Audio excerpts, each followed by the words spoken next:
Hotspot Wi-Fi. A hotspot is a site that offers Internet access over a wireless local area network through the use of a router connected to a link to an Internet service provider. Hotspots typically use Wi-Fi technology. Hotspots may be found in coffee shops and various other public establishments in many developed urban areas throughout the world. History. Public access wireless local area networks, LANs, were first proposed by Henrik Stroden at the NetWorld Plus Intrep conference in the Moscone Center in San Francisco in August 1993. Stroden did not use the term hotspot but referred to publicly accessible wireless LANs. The first commercial venture to attempt to create a public local area access network was a firm founded in Richardson, Texas known as Plancom, Public Local Area Network Communications. The founders of that venture, Mark Good, Greg Jackson, and Brett Stewart dissolved the firm in 1998, while Good and Jackson created Mobile Star Networks. The firm was one of the first to sign such public access locations as Starbucks, American Airlines, and Hilton Hotels. The company was sold to Deutsche Telekom in 2001, who then converted the name of the firm into T-Mobile Hotspot. It was then that the term hotspot entered the popular vernacular as a reference to a location where a publicly accessible wireless LAN is available. Uses. The public can use a laptop or other suitable portable device to access the wireless connection, usually Wi-Fi, provided.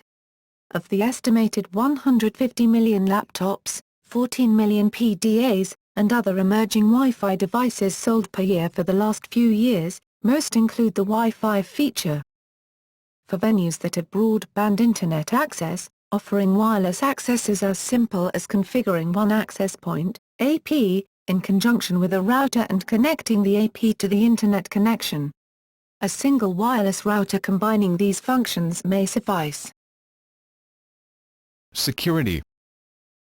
Security is a serious concern in connection with hotspots. There are three possible attack vectors. First, there is the wireless connection between the client and the access point. This needs to be encrypted, so that the connection cannot be eavesdropped or attacked by a man-in-the-middle attack. Second, there is the hotspot itself. The WLAN encryption ends at the interface, then travels its network stack unencrypted and then travels over the wired connection up to the bras of the ISP. Third, there is the connection from the access point to the bras of the ISP.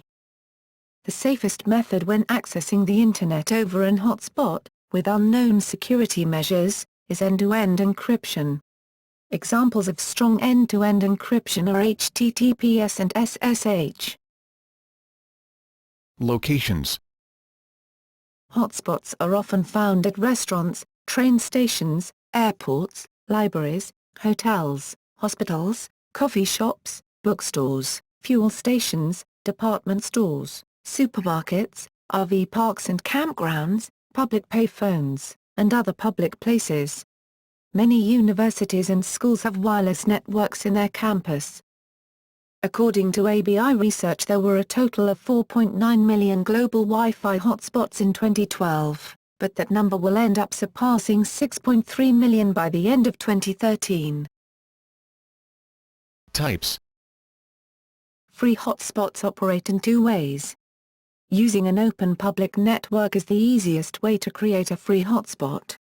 All that is needed is a Wi-Fi router. Private users of wireless routers can turn off their authentication requirements, thus opening their connection, intentionally or not, for sharing by anyone in range. Closed public networks use a hotspot management system to control the hotspot. This software runs on the router itself or an external computer. With this software, operators can authorize only specific users to access the Internet, and they often associate the free access to a menu or to a purchase limit.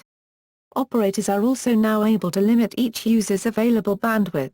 Each user is therefore restricted to a certain speed to ensure that everyone gets a good quality service. Often this is done through service-level agreements. Commercial hotspots. A commercial hotspot may feature a captive portal/login screen that users are redirected to for authentication and payment, a payment option using credit card, PayPal, iPass, or other payment service, a walled garden feature that allows free access to certain sites, service-oriented provisioning to allow for improved revenue. Many services provide payment services to hotspot providers, for a monthly fee or commission from the end-user income. Zone CD is a Linux distribution that provides payment services for hotspots who wish to deploy their own service. Amazing ports can be used to set up hotspots that intend to offer both for fee and free internet access. Major airports and business hotels are more likely to charge for service. Most hotels provide free service to guests. And increasingly, small airports and airline lounges offer free service. Roaming services are expanding among major hotspot service providers. With roaming service, the users of a commercial provider can have access to other providers' hotspots with extra fees, in which such a user will be usually charged on the basis of access per minute. Software hotspots. Many Wi-Fi adapters built into or easily added to consumer computers include the functionality to operate as hotspots. Manufacturers can enable this functionality through driver-level support. Modern consumer operating systems, including Windows Vista and later and Apple OS X 10.6 and later added features to support this. Third-party software vendors offer applications to allow users to operate their own hotspot, whether to share an existing connection or extend the range of another hotspot. Hotspot 2.0. Also known as HS2 and Wi-Fi certified Passpoint, Hotspot 2.0 is a new approach to public access Wi-Fi by the Wi-Fi Alliance. The idea is for mobile devices to automatically join a Wi-Fi subscriber service whenever the user enters a Hotspot 2.0 area. The intention is to provide better bandwidth and services on demand to end users, whilst also alleviating mobile carrier infrastructure of traffic overheads. Hotspot 2.0 is based on the IEEE 802.11u standard, which is a new set of protocols to enable cellular-like roaming. If the device supports 802.11u and is subscribed to a Hotspot 2.0 service, it will automatically connect and roam. Supported handsets. Some Samsung Galaxy smartphones, some China tablet PCs, iOS 7 devices. Billing. The so-called user fairness model is a dynamic billing model, which allows a volume-based billing, charged only by the amount of payload, data, video, audio. Moreover, the tariff is classified by net traffic and user needs, pages 116 ff. If the net traffic increases, then the user has to pay the next higher tariff class. By the way, the user is asked for if he still wishes the session also by a higher traffic class. Moreover, in time-critical applications, video, audio, a higher class fare is charged, than for non-time critical applications, such as reading web pages, email. The user fairness model can be implemented with the help of EDCF, IEEE 802.11e. A EDCF user priority list shares the traffic in three access categories: data, video, audio, and user priorities, UP, pages 117. Data, video, audio. If the net traffic increases, then the frames of the particular access category, AC, are assigned a low priority value, for example video UP5 to UP4.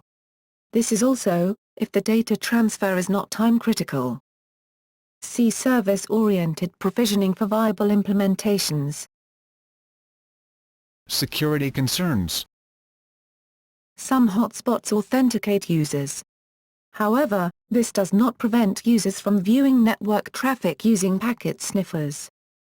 Some vendors provide a download option that deploys WPA support.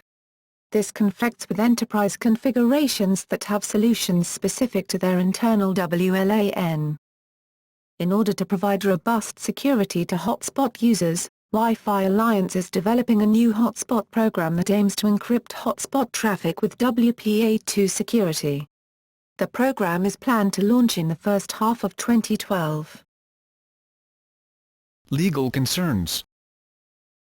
Providers of public hotspot access may incur legal obligations, including privacy requirements and liability for use for unlawful purposes, depending on the jurisdiction. European Union. Data Retention Directive. Hotspot owners must retain key user statistics for 12 months. Directive on Privacy and Electronic Communications. United Kingdom. Data Protection Act 1998. The hotspot owner must retain individuals' information within the confines of the law. Digital Economy Act 2010 deals with, amongst other things, copyright infringement, and imposes fines of up to PS250,000 for contravention.